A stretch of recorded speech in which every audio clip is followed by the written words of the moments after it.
नमस्कार मित्रांनो. सण असो, लग्नकार्य असो किंवा गुंतवणूक, आपण भारतीय आवर्जून सोने खरेदी करतो.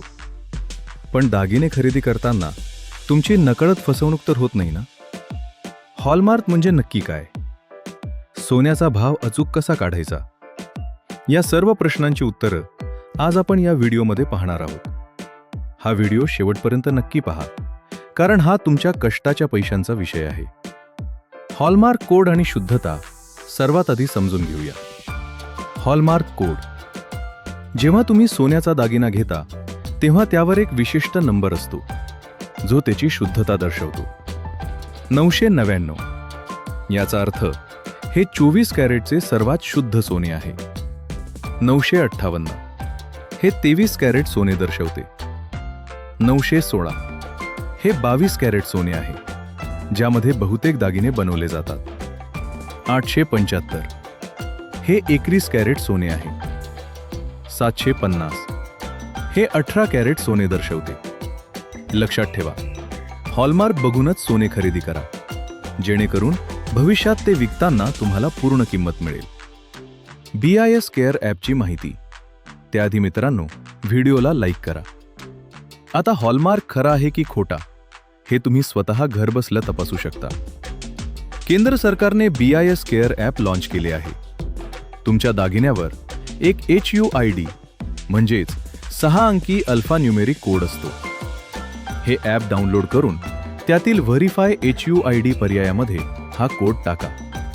यामुळे तो दागिना कुठे हॉलमार्क झाला, त्याची शुद्धता किती आहे आणि तो कधी तयार झाला, ही सर्व माहिती तुम्हाला लगेच मिळेल. जर माहिती चुकीची वाटली तर तुम्ही याच ॲपवर तक्रारही करू शकता. सोन्याच्या भावाचे गणित. आता पाहूया प्रत्यक्ष किंमत कशी काढायची. समजा तुम्ही 10 ग्रॅमची सोन्याची बांगडी घेतली आणि त्यावर 916 हॉलमार्क आहे, म्हणजेच ते 22 कॅरेटचे सोने आहे.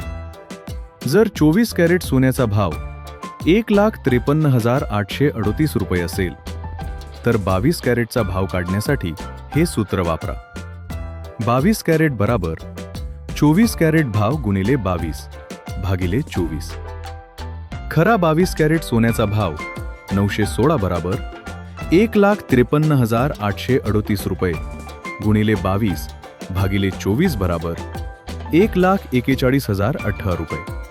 म्हणजेच 1,53,838 ला 22 ने गुणिले व 24 ने भागले तर 10 ग्रॅमचा भाव येतो 1,41,018 plus making charges plus 3% GST making charges.